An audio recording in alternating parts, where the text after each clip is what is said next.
Guys, मेरा personally मानना है कि टेक में बहुत पावर है। वो जो है चेंज कर सकता है पूरे वर्ल्ड को, चाहे पॉजिटिव वे में या फिर नेगेटिव वे में। तो आज फुल डिस्क्लेमर के साथ मैं आपको बता देता हूं कि कुछ ऐसी टेक मैं बताने वाला हूं जिसको सुनकर शायद आप अनकंफर्टेबल हो सकते हो।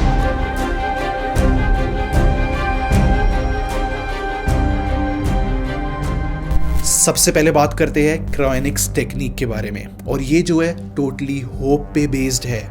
अगर मैं बात करूं, कोई भी मरता है तो क्या उसको हम जला देते हैं या दफना देते हैं, लेकिन इस टेक्निक के अंदर इंसान को फ्रीज करके रखा जाता है इस होप से कि फ्यूचर में एक ऐसी टेक आएगी जो वापस जिंदा कर देगी इंसान को। इस टेक्निक का प्रोसीजर है, अगर कोई इंसान मरता है तो क्रायोनिक्स की तरफ से एक स्पेशल एम्बुलेंस आएगी, उसी में इंसान जाएगा उनके सेंटर तक, और उस सेंटर में जाने के बाद सारी बॉडी का ब्लड निकाल लिया जाएगा और उसकी जगह पे एक कूलिंग फ्लूइड डाला जाएगा जिससे बॉडी ऑर्गन इंटैक्ट रहे। और इन सब चीजों के बाद बॉडी को जो है लिक्विड नाइट्रोजन के टैंक में डाल दिया जाता है इस होप में कि 100, 200, 300 साल बाद एक ऐसी टेक आएगी जो वापस जिंदा कर देगी बॉडी को। करंट सिचुएशन की बात करूं तो कुछ सेलिब्रिटीज का इस टेक्निक में बहुत इंटरेस्ट है। उनका कहना है कि उनकी बॉडी को फ्रीज करके रखा जाए, और वैसे इन सेलिब्रिटीज में जो है ब्रिटनी स्पीयर्स और पेरिस हिल्टन है, और ये उम्मीद है इनकी कि फ्यूचर में जाके इनको कल को जिंदा किया जाएगा। हम इंसान जो है आज के टाइम पे गूगल पे बहुत ज्यादा रिलाय करते हैं। इनफैक्ट डे टू लाइफ में गूगल हम कुछ ज्यादा यूज करते हैं, और इसके चलते गूगल के पास हमारा बहुत सारा रिकॉर्ड अवेलेबल है।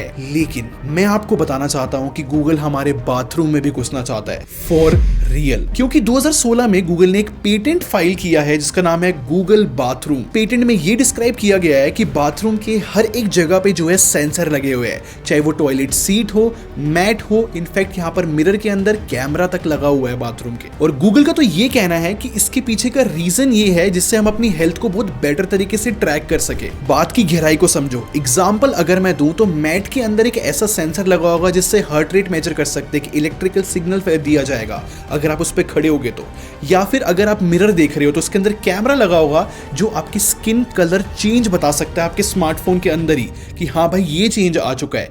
इनफैक्ट आपकी टॉयलेट सीट पे जो है ब्लड प्रेशर सेंसर होगा जो कि आपको बैठे बैठे बताएगा कि आपका ब्लड प्रेशर कितना फ्लक्चुएट कर रहा है। और इन सब में गूगल का ये कहना है कि जो डेटा है ये बहुत वैल्यूएबल होगा क्योंकि रोज रिकॉर्ड होगा, और क्योंकि रोज रिकॉर्ड हो रहा है तो आप बेटर ट्रैक रख सकते हो अपनी हेल्थ का। क्योंकि अगर मैं नॉर्मल इंसान की बात करूं तो वो 6 महीने में कहीं पे डॉक्टर के पास जाता है, तब उसकी बॉडी में ऐसी चीजें जो है मेजर होती है। अब यहाँ पर 2 मेजर प्रॉब्लम आती है। सबसे पहली, क्या हमें गूगल को अलाउ करने देना चाहिए कि ऐसी प्राइवेट जगह पे वो सेंसर लगाए और डाटा कलेक्ट करे, क्योंकि कल को अगर आपको कोई भी बीमारी होती है आपको ऑन द स्पॉट एड दिखेगा। और दूसरी प्रॉब्लम बहुत कॉम्प्लिकेटेड है क्योंकि इससे जो है हेल्थ इंश्योरेंस पे इफेक्ट पड़ सकता है। अगर कल को हमने नहीं लगाया और ये जरूरी कर दिया सबके लिए तो हमें जो है हेल्थ इंश्योरेंस में भी ना मिले, तो ये भी एक अजीब सी प्रॉब्लम सामने आती है। पर्सनली मैं तो जो हूं गूगल बाथरूम यूज नहीं करना चाहूंगा। आप बताना, क्या आप अलाउ करोगे ऐसी चीज? जो नेक्स्ट टेक है वो बहुत इनसेंसिटिव है। इसका नाम है इलेक्ट्रोस्माइल, और यहाँ पर बताया जाता है कि ये शायद से सेल पर आया था, और काफी लोग यहाँ पर डिनाई भी करते हैं कि ये कभी सेल पर नहीं गया। लेकिन ये जो इलेक्ट्रोस्माइल है, जापान में ऐसा बताया जाता है कि इसको इन्वेंट किया था एक साइंटिस्ट ने, और इसको बनाने का थॉट प्रोसेस ये रहा था कि अगर आप चाहते हो अपने बच्चे को कहीं पे लेके जाना और वो दुखी है, वो रो रहा है, और आप चाहते हो कि उसका स्माइलिंग फेस दिखे, तो यहाँ पर ये डिवाइस बनाया गया था इलेक्ट्रोस्माइल। बच्चे के गालों की तरफ जो है एक मेटेलिक डिवाइस बनाया जाता है जो कि गालों पे इलेक्ट्रिक शॉक देता है, और इस शॉक देने के बाद जो है काफी समय तक स्माइल रहती है बच्चे के फेस पे। ये बहुत क्रूअल लगा था सुनने के बाद। और सबसे दुख की बात तो ये है कि इस डिवाइस के अंदर एडजस्टेबल सेटिंग भी थी कि अगर ज्यादा शॉक देना है तो वो भी पॉसिबल था। नेक्स्ट टेक जो है सैमसंग की तरफ से आती है। 2014 में जो है सैमसंग ने एक पेटेंट फाइल किया था जिसका नाम है स्मार्ट कॉन्टेक्ट लेंसेज। इसमें स्पेशल ये है कि यूजर अगर इन कॉन्टेक्ट लेंसेज को पहनता है तो अपनी आंखों के आगे प्रोजेक्ट कर सकता है अलग अलग चीजें जैसे कि इमेजेस या एप्स। और सबसे क्रेजी बात, इन कॉन्टेक्ट लेंसेज के थ्रू जो है वीडियो रिकॉर्ड हो सकती है और पिक्चर्स कैप्चर हो सकती है, क्योंकि यहाँ पर सेंसर्स और कैमरास भी थे इन लेंसेज के अंदर। ये सारी बातें सुनने में जो है ना बहुत अच्छी लगती है, लेकिन मैं आपको प्रॉब्लम बताता हूँ। यहाँ पर प्राइवेसी एक बहुत बड़ा कंसर्न आता है। प्राइवेसी नॉर्मली मैं बोल रहा कि कोई डाटा रिकॉर्ड कर लेगा। प्रॉब्लम ये है कि कोई भी टेक आज के टाइम पे हैकेबल है, कोई भी हैक कर सकता है। तो अगर हैक होता है तो इतना सेंसिटिव डाटा कोई भी लेके जा सकता है। और दूसरी प्रॉब्लम तो ये है कि मेटावर्स आ रहा है, हम ऑलरेडी जो है रियलिटी से हट हटकर एक अलग वर्ल्ड में जा रहे हैं और ऐसे कॉन्टैक्ट लेंसेज पहनकर और ज्यादा डिजिटल लाइफ जीना हमें रियलिटी की तरफ से बिल्कुल दूर लेकर जा रहा है। नेक्स्ट टेक जो है होलोसोनिक्स की तरफ से आती है। अब इमेजिन करो गाइस, आप एक मार्केट में खड़े हो और आपके कानों में एक आवाज आती है, आप मुड़ के देखते हो और कोई नहीं होता। होलोसोनिक्स एक कंपनी है जिन्होंने एक टेक डेवलप करी है, ऑडियो स्पॉटलाइट सिस्टम। ये जो है टाइनी स्पीकर्स का यूज करते हैं और एक छोटी बीम में जो है ऑडियो भेज सकते हैं किसी के भी कानों तक। और कंडीशन ये है कि आपको एक पर्टिकुलर जगह खड़ा होना पड़ेगा तभी वो प्रॉपरली आती है आवाज। इस टेक में जो है ना अल्ट्रासोनिक फ्रीक्वेंसीज यूज होती है और हम इंसान ये फ्रीक्वेंसीज नहीं सुन सकते, बट जैसे ये एयर के थ्रू, हवा के थ्रू ट्रेवल करके आती है तो डिस्टॉर्शन के थ्रू हमें सुन जाती है। सबसे बड़ा पॉइंट ये है कि ये जनरली जो है एड टारगेटिंग के लिए यूज करा जाएगा। आपको जो है बहुत ही स्पेसिफिक एड सुनाई देंगे अगर आप मार्केट में चल रहे हो, और अगर ये रियलिटी होती है तो ये सच में एक क्रीपी टेक्नोलॉजी का रूप ले सकती है। Here's how it worked. Hi. You can hear me, can't you? You're the only one. Look around. No one else can. See? Know who I am? I'm that inner voice. और next बात करते हैं ऐसे TV के बारे में जिसको आप तो देखोगे ही, लेकिन वो टीवी भी आपको देखेगा। तो 2012 में वेराइजन ने एक पेटेंट फाइल किया था जिसका नाम था जेस्चर रिकग्निशन टेक्नोलॉजी, और इसका पर्पस ये था कि एक टीवी में ऐसे सेंसर्स लगाए जाए जो हमारी एक्टिविटीज बहुत अच्छी तरीके से, स्पेसिफिक तरीके से मॉनिटर कर सके। उसके अंदर हमारी सारी मूवमेंट इंक्लूडेड है और वो आराम से एनालाइज कर सकता है कि अभी हम स्ट्रेस में हैं या फिर अपने पार्टनर के साथ लड़ाई कर रहे हैं, कि वो हर एक मूवमेंट और हर एक फेशियल एक्सप्रेशन तक एनालाइज कर सकता है एआई के थ्रू। एग्जाम्पल के साथ समझो, अगर आपके अपनी पार्टनर के साथ लड़ाई हो जाती है तो वो मैरिज काउंसलिंग का एड दिखा सकता है। अगर आपको स्ट्रेस है और वो एनालाइज करता है तो वो आपको ट्रैवलिंग सजेस्ट कर देगा कहीं पे जाने की, या फिर स्ट्रेस रिलीफ वाली पिल्स कर देगा। ऐसी वियर्ड एड टारगेटिंग हम लोगों के ऊपर हो सकती है इस टीवी के थ्रू, तो ये भी एक क्रीपी चीज है। नेक्स्ट टेक है सोशल क्रेडिट सिस्टम, और ये जो टेक है चाइना में एग्जिस्ट करती है।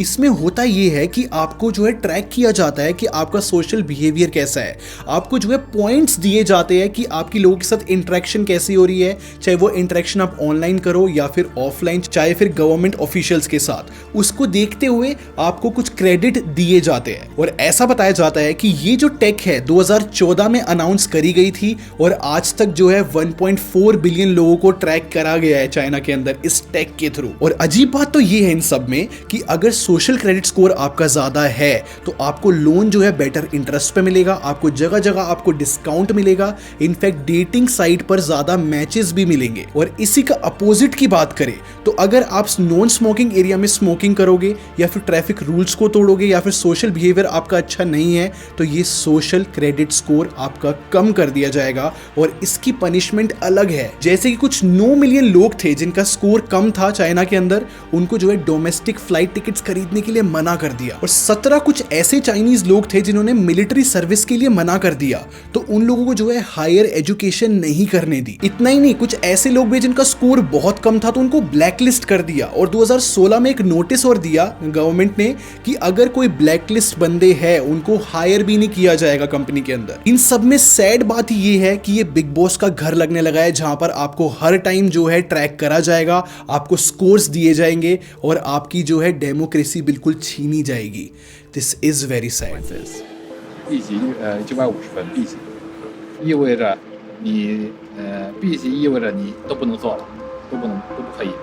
我就得买这个头等舱，结果是说你信用度不够，不能买头等舱。 नेक्स्ट हम बात करते हैं 2013 की, जब गूगल ने जो है एक पेटेंट फाइल किया जिसका नाम था गूगल इलेक्ट्रॉनिक्स थ्रोट टैटू। ये जो टैटू है परमानेंट नहीं है, आपके गले पे चिपकाया जाता है, और इसका यूज ये है, फंडा ये है कि ये आपके फोन के साथ कनेक्ट हो जाता है, और अगर आप इसको अपने गले पे लगाओगे तो बिना फोन यूज करे आप किसी से भी कम्युनिकेट कर सकते हो। और ऐसा बताया जाता है कि ये टेक फ्यूचर में शायद काम आ सकती है कुछ सिक्योरिटी गार्ड्स या फिर इमरजेंसी सिचुएशन में, क्योंकि इस टैटू में जो है गैल्वेनिक स्किन रिस्पॉन्स डिटेक्टर है, और इसी डिटेक्टर की वजह से ये स्किन टैटू जो आप गले पे लगाओगे ये बता सकता है कि झूठ बोल रहे हैं हम या फिर सच। प्रॉब्लम इन सारी टेक में एक ही आती है कि प्राइवेसी कंसर्न हो जाते हैं। अगर अपनी बॉडी पार्ट से कुछ भी लिंक करते हो तो वो हैकेबल होते हैं या फिर डाटा कलेक्ट करते हैं। तो गूगल ऐसी चीज बनाता आया है। नेक्स्ट जो टेक है वो सच में बहुत इनसेंसिटिव बताया जाता है और काफी ज्यादा क्रीपी और डिस्टर्बिंग भी।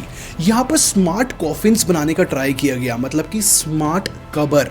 और इसमें ऐसा बताया जाता है कंपनी ने कबर के अंदर स्पीकर्स डालने का प्लान किया और कोई भी उनका रिलेटिव अगर देखने आता है कबर को तो वहां पर वो उनको गाना डेडिकेट कर सकता है स्पॉटिफाई के थ्रू, क्योंकि इस ब्रांड का ऐसा मानना था कि हमारी सोल म्यूजिक से कनेक्ट करती है। फिर इसी कॉन्सेप्ट को उठा के एक और यूके बेस्ड कंपनी आई जिसका नाम था परफेक्ट चॉइस और उन्होंने इंट्रोड्यूस करे स्मार्ट कॉफिन के कॉन्सेप्ट। इनका कॉन्सेप्ट डिफरेंट था क्योंकि इन्होंने कबर के अंदर कुछ नहीं लगाया, लेकिन इन्होंने जो है विजिटर्स के लिए काफी चीजें करी, जैसे कि स्पीकर लगाया कि अगर कोई भी गाना डेडिकेट करता है उनके लिए तो वहां पर कोई भी विजिटर वो सुन सकता है। साथ में यहाँ पर एलईडी लगाई जो कि लाइट्स दिखाएंगी उधर, और साथ में एक स्क्रीन भी थी कि सोशल मीडिया पे कोई भी कुछ पोस्ट करता है उनके बारे में तो वहां पर विजिटर्स देख सकते हैं कि क्या आ रहा है स्क्रीन पे, क्या लिखा गया है। वैसे इस कंपनी के को फाउंडर का ये मानना था कि सोशल मीडिया हमारी लाइफ का बहुत इंपॉर्टेंट पार्ट बन चुका है, तो जो भी वहां पर फोटोज डालते हैं, कुछ भी लिखते हैं तो वो विजिटर्स को भी दिखना चाहिए। तो इसलिए इस कंपनी ने जो है स्मार्ट कॉफिन्स के कॉन्सेप्ट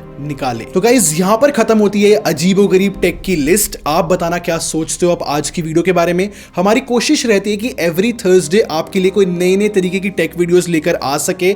अगर आप कुछ और देखना चाहते हो तो नीचे कमेंट सेक्शन में आप लिख दो, मेरी रिसर्च रहेगी, आपके आइडियाज रहेंगे। खैर अगले मिलते हैं। Thanks for watching, bye bye guys.